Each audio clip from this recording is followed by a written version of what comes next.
끝이 오리라. 아멘. 사랑하는 성도 여러분, 우리는 지금 매우 어려운 시기를 맞이하고 있습니다.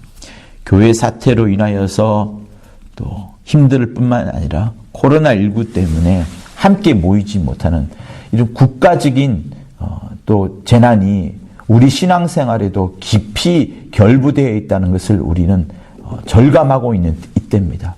우리 일생에 이런 때를 망각할 수 있을까요? 아마 우리 죽을 때까지 이 시기를 아마 잊지 못할 것 같습니다. 그런데 오늘 우리 이 성경 본문을 보면 2000년 전에 주님이 오신 것과 또 장차 주님이 오실 이 사이에는 굉장히 신앙생활이 쉬운 것이 아니라 어려운 시기, 역경의 시기, 굉장히 쉽지 않은 시기라고 오늘 우리 읽었던 이 본문에 말을 합니다.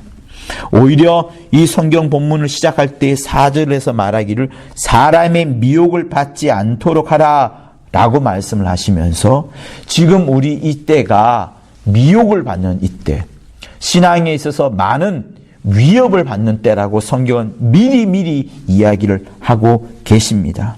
그래서 읽었던 우리 성경 본문에서 조금 더 나아가서 보면 25절에 이런 말씀을 하셔요. 보라, 내가 너희에게 미리 말하였노라.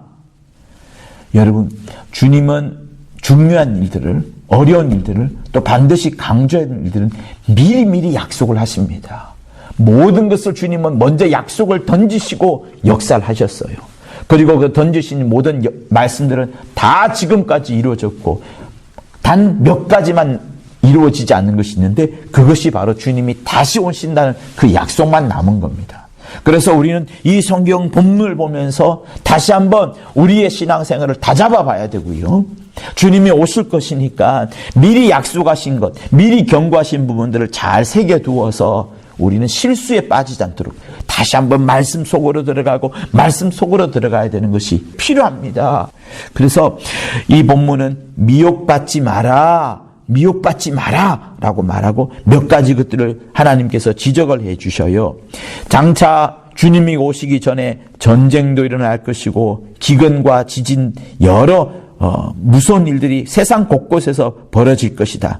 그런데 너희는 놀라지 마라. 아직 끝이 아니라는 거예요. 이제 시작이라는 겁니다. 특별히 세상 사람들에게도 이런 일이 일어나지만 그리스도인들에게도 이런 어려운 일이 생기는데 그리스도인들에게 어려운 일이 일어나는 것을 재난이 아닌 환난으로 성경은 표현하고 있습니다. 환난 때에 많은 사람들이 넘어질 것을 경고하고 있습니다. 죽임을 당한 일도 있을 것이고 서로 잡아주고 서로 미워하는 일도 생길 것이라고 말씀을 합니다. 그런데 누구든지 끝까지 견디는 자는 구원을 얻으리라 라고 말씀을 하시면서 우리를 향해서 끝까지 견뎌라 라고 말씀을 하십니다.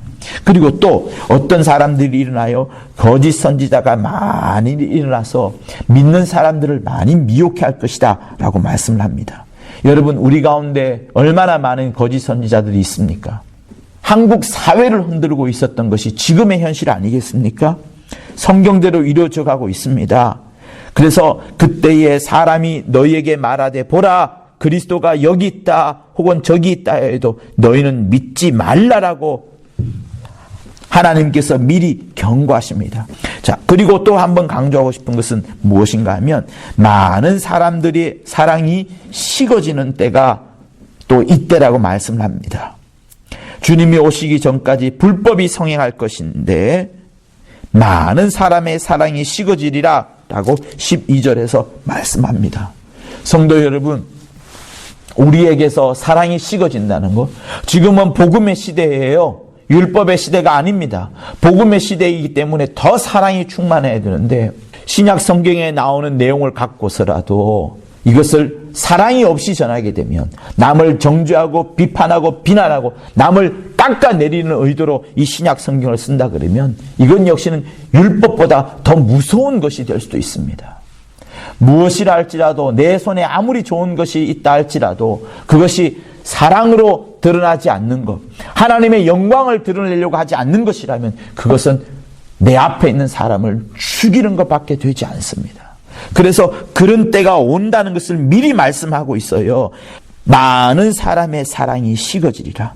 그러므로 성도 여러분, 여러분의 심령 속에 얼마나 하나님의 큰 사랑이 충만해야 되고, 그 얼마나 큰 하나님의 사랑이 또한 내 앞에 있는 이웃을 향하여서, 내 앞에 있는 전혀 예수 믿지 않지만 그 이웃을 향하여서도 함께 드러내고 발현되어야 되는 것이 진짜로 맞는 겁니다.